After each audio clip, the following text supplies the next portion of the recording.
السلام علیکم ورحمۃ اللہ وبرکاتہ۔ الحمد للہ الذی ہدانا لہذا وما كنا لنهتدی لولا ان ہدانا اللہ، اما بعد اعوذ باللہ من الشیطان الرجیم، بسم اللہ الرحمن الرحیم، یا ایہا الذین آمنوا صلوا علیہ وسلموا تسلیما۔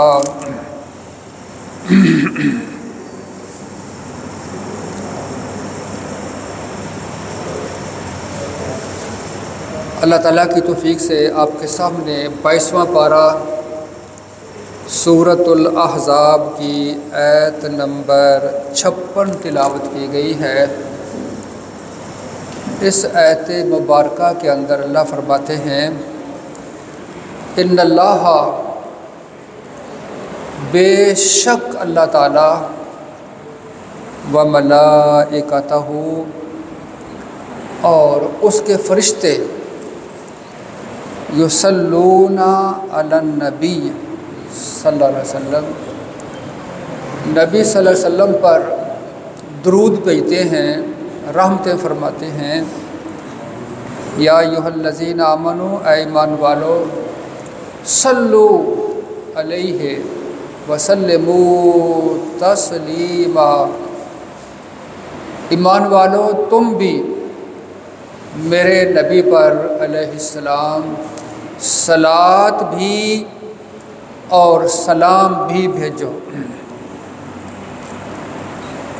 اس آیت مبارکہ کا پس منظر اس طرح ہے کہ نبی مکرم علیہ السلام کی قوم آپ کی مخالفت میں سامنے کھڑے ہو گئے، اور ان کی یہ بڑی کوشش تھی کہ جو نبی علیہ السلام دعوت لے کر اٹھے ہیں، ہم نے آپ کے مشن کو ہرگز کامیاب نہیں ہونے دینا۔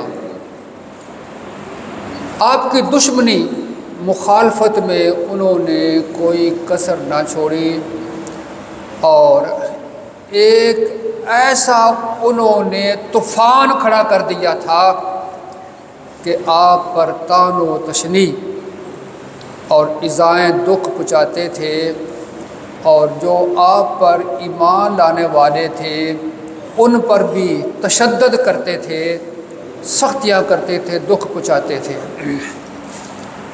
اس صورت کے اندر اللہ تعالیٰ فرماتے ہیں کہ اے میرے پیغمبر علیہ السلام، جو آپ کے دشمن ہیں اس کا حل یہ نہیں ہے کہ وہ تو آپ سے لڑنا چاہتے ہیں، تو آپ اگر لڑو گے تو جو آپ مشن لے کر اٹھے ہو تو پھر لڑتی رہو گے، کامیابی نہیں ہوگی۔ وہ گالیاں دیتے ہیں، گالیوں کے جواب میں گالیاں نہیں، بہتان کے جواب میں بہتان نہیں۔ دو کام کرو، ایک کام ودع اذاہم وتوکل علی اللہ، جو آپ کے مخالفین آپ کو دکھ پہنچا رہے ہیں ان کو نظر انداز کرو،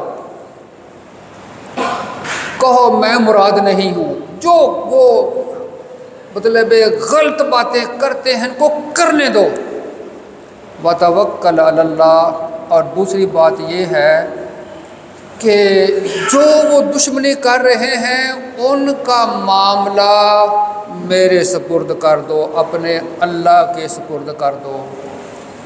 اور ایک کام کرو کہ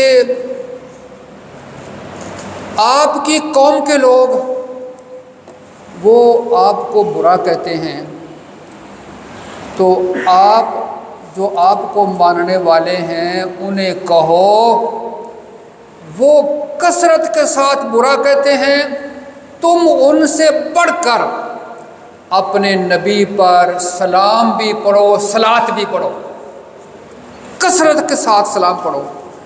یہ درود پڑھنے کی برکت سے دو فائدے ہوں گے، ایک کہ دشمنوں کی ساری شرارتیں اللہ ختم کر دے گا، ان کو ناکام کر دے گا، اور صلات و سلام کا دوسرا فائدہ یہ ہے کہ اللہ ان کے درجات کو بلند کر کے تو آخرت میں اللہ بخش دیں گے، معاف فرما دیں گے۔ اب بات سمجھنے والی یہ ہے، قرآن عزیز کے اندر آپ نے پڑھا سنا، کسی مقام پر بھی ایسا نہیں ہے کہ اللہ فرماتے ہیں نماز پڑھو، روزے رکھو، میں بھی نماز پڑھتا ہوں، میں بھی روزے رکھتا ہوں، حج کرو، میں بھی حج کرتا ہوں، تم بھی حج کرو، ایسا نہیں ہے۔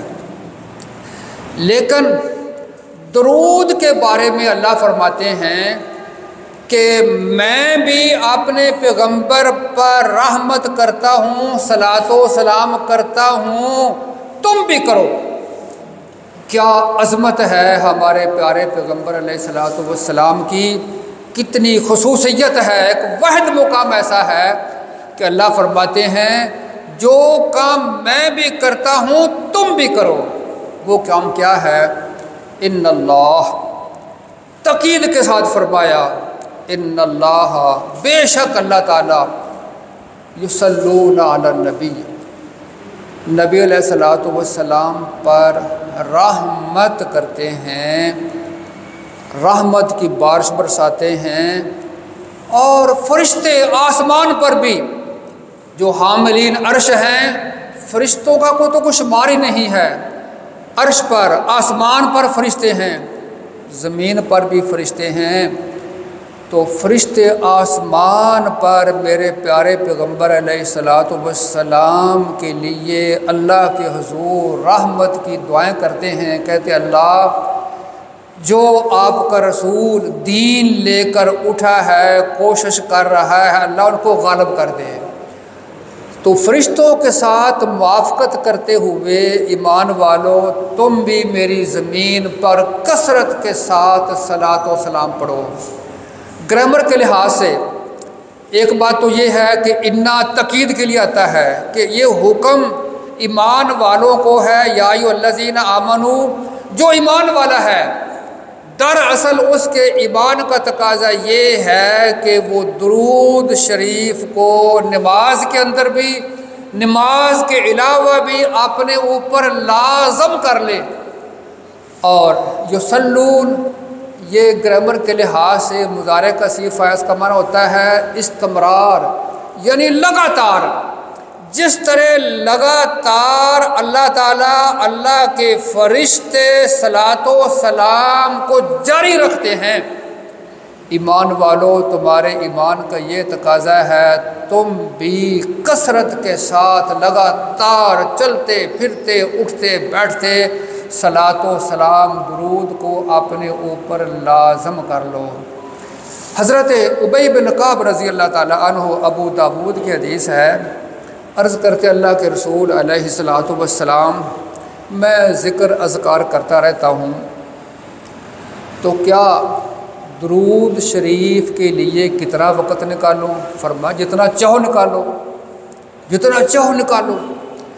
عرض کرتے ہیں کیا اپنے اوقات میں سے چوتھا حصہ درود شریف کے نکالو؟ فرمایا نہیں، اور زیادہ کرو۔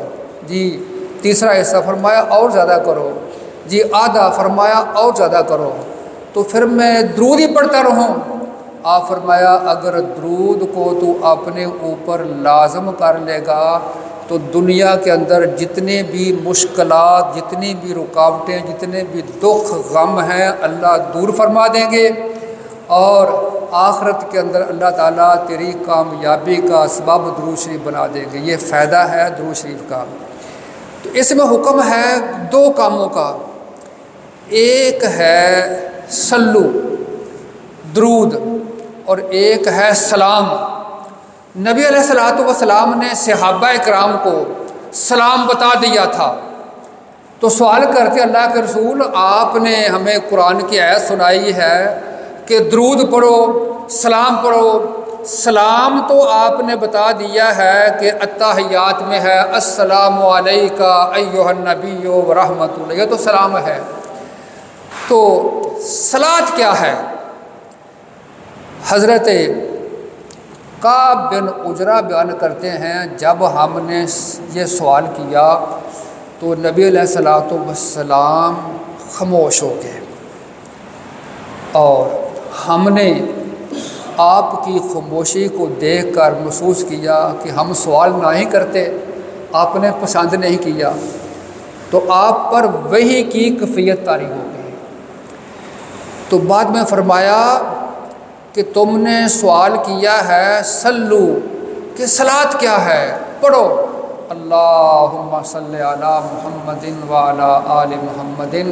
تو پیارے بھائیو، یہ جو درود پڑھتے ہو نماز کے اندر، یہ وحی ہے، یہ من جانب اللہ ہے۔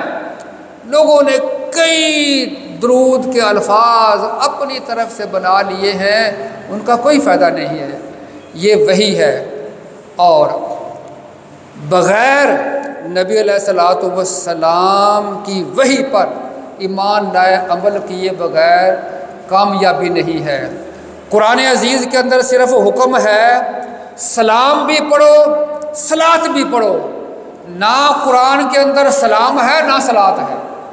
التحیات للہ والصلوات والطیبات السلام علیکہ ایھا النبی، اس کا حکم ہے، یہ الفاظ نہیں ہیں۔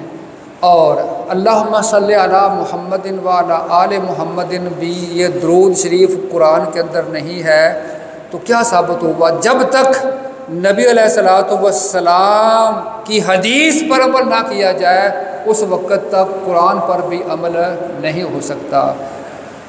اللہ کے حضور دعا ہے اللہ ہمیں کثرت کے ساتھ صلاۃ و سلام نماز کے اندر بھی، نماز کے علاوہ بھی، چلتے پھرتے جس قدر زیادہ درود شریف پڑھو گے اللہ کی رحمت ہوگی اور درجات کی بلندی ہوگی۔ اللہ عمل کی توفیق عطا فرمائے۔